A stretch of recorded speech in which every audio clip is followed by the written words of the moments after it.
জীবন সবসময় আমাদের ইচ্ছে মতো চলবে না, কিন্তু প্রতিটি কঠিন সময় আমাদের কিছু না কিছু শেখায়। যার কাছে আজ অনেক কিছু আছে, একসময় হয়তো তার কিছুই ছিল না। অন্যের জীবনের সুন্দর দিকটা আমরা দেখি, কিন্তু তাদের জীবনের লড়াইটা আমরা দেখি না। সব হারিয়ে গেলেও যতক্ষণ চেষ্টা করার শক্তি আছে, ততক্ষণ নতুন করে শুরু করার সুযোগও আছে। সুখ মানে সব সমস্যার শেষ নয়, সুখ হলো সমস্যার মাঝেও বাঁচার কারণ খুঁজে পাওয়া। যা নেই তা নিয়ে আফসোস করলে যা আছে তার আনন্দও হারিয়ে যায়, আর যা আছে তার মূল্য বুঝতে শিখলে জীবন অনেক বেশি সুন্দর হয়। আসসালামু আলাইকুম, সাবরিনাস ব্লগ বিডি থেকে আমি সাবরিনা নতুন আরও একটি ভিডিও নিয়ে আপনাদের সামনে হাজির হয়েছি। আশা করছি সবাই অনেক ভালো আছেন। দূরে কাছে দেশ বিদেশে যে যেখান থেকে বসে আমার আজকের ভিডিওটি দেখা শুরু করেছেন, সবাইকে জানাচ্ছি অসংখ্য ধন্যবাদ। প্রতিদিনকার নাস্তা খাওয়া দাওয়া সব কিছুই শেয়ার করি, তবে আজকে একটু অন্যরকমভাবে শেয়ার করছি।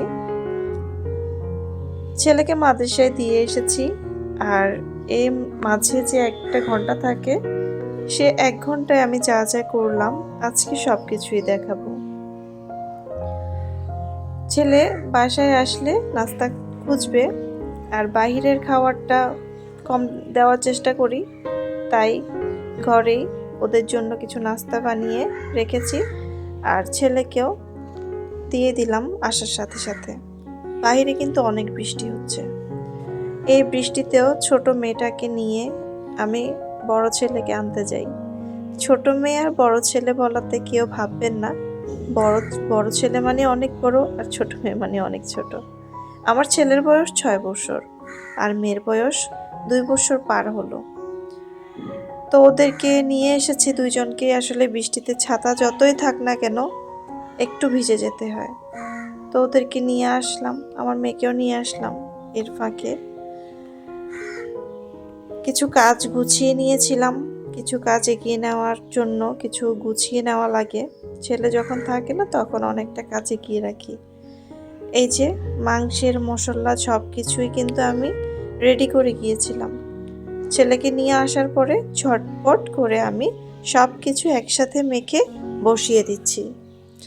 আমার হাতে যখন সময় থাকে না, তখন আমি এভাবে হাতে মেখে রান্না করি, খেতে কিন্তু বেশ লাগে। তো ছেলেকে দিয়ে আসার পরে 1 ঘন্টা যে সময়টা হাতে থাকে, ওই সময়টা আমি একটা কাজের পিছে পড়ে থাকি না, কিছুটা কাজ এগিয়ে রাখি। যেহেতু 1-1.5 ঘন্টা, এই 1-1.5 ঘন্টায় কিন্তু আমার রান্না সব কিছু শেষ হবে না ইলেকট্রিক চুলায় করতে গেলে। তো যদি কারেন্ট থাকে কিছুটা এগিয়ে নেওয়ার চেষ্টা করি। তরকারিটা কেটে নিই, তারপরে চালটা ধুয়ে রাখি। আর এর মাঝে আজকে যেটা করেছি, আমার ছেলে মাদ্রাসা থাকা অবস্থায় এই রেসিপিটা আমি করেছিলাম। আর এই ডিমের রেসিপিটা দেখতে চাইলে সাবরিনাস কুকিং স্টুডিওতে ঘুরে আসবেন। সাবরিনাস কুকিং স্টুডিওতে আমি এই ডিমের রেসিপিটা দিয়েছি।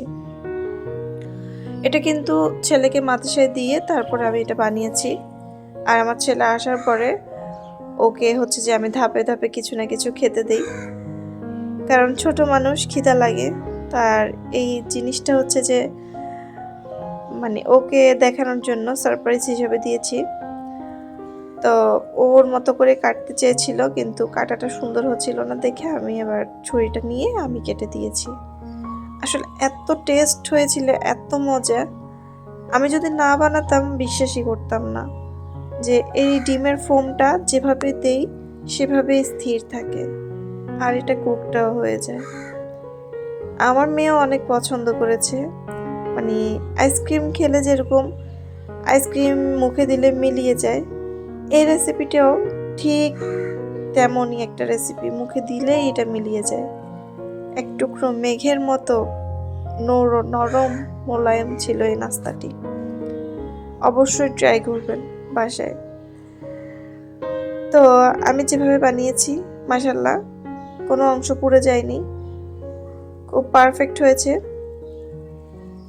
তো ছেলেকে নিয়ে মেয়েকে নিয়ে খাচ্ছি। আমরা গৃহিণীরা সবসময় চেষ্টা করি নতুন নতুন কিছু আমাদের পরিবারকে উপহার দিতে, হোক সেটা গিফট কিংবা রান্না বান্নার কোনো কিছু। তো তরকারিটা বসিয়েছি, ছেলে মেয়েদেরকে নিয়ে নাস্তাটাও করে নিলাম। এরপর ঘরটা গুছিয়ে নিচ্ছি। আর এখানে এই যে শোপিসটা আমি নিজের হাতে তৈরি করেছি, আর এটা ঠিকমতো সেট হয়েছে কিনা তাও একটু দেখে নিলাম। এটা গতকালকে আমি বানিয়েছি। গ্লু দিয়ে তৈরি করার কারণে এটা একটু আর আমি চেক করে দেখিনি, এখন চেক করছি। সেই সাথে ওয়ারড্রোবের উপর কিন্তু প্রতিদিনই খুবই বালি বসে, এটা মুছে নিলাম। আর এই যে কেমন হয়েছে আমার তৈরি করা শোপিসটি অবশ্যই জানাতে ভুলবেন না। আপনাদের একটা লাইক, একটা কমেন্ট আমাকে অনেক বেশি উৎসাহিত করে। আর লাইক দিয়ে প্লিজ ভিডিওটা কন্টিনিউ করবেন, আর কমেন্ট করে আমাকে জানাবেন ভিডিওটি কেমন লেগেছে আর শোপিসটা কেমন লেগেছে। এটা ছেলের পড়ার টেবিলে দিয়ে দিলাম। আসলে কোনো কিছু নিজের হাতে তৈরি করলে সেটার আনন্দ অন্যরকম লাগে। কিনতে গেলে তো আমরা অনেক কিছুই কিনতে পারি,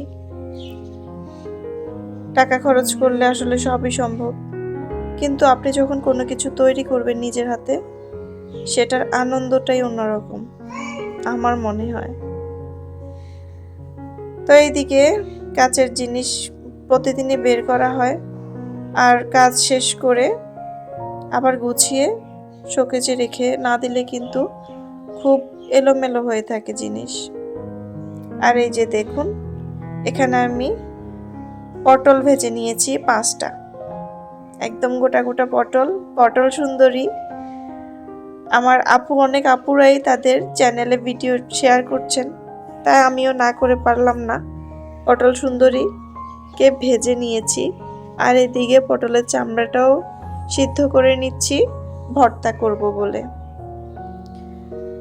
আর এইদিকে প্রতিদিনই যেহেতু ভর্তা করে খাচ্ছি, প্রতিদিন মরিচ ভাজতে হয়, তো প্রতিদিনকার কাজটা একটু কমিয়ে আনার জন্য আজকে কিছুটা মরিচ একসাথে ভেজে নিচ্ছি। একসাথে ভেজে নেওয়ার কারণে আমার কিন্তু প্রতিদিনের কাজটা একটু কমে যাবে।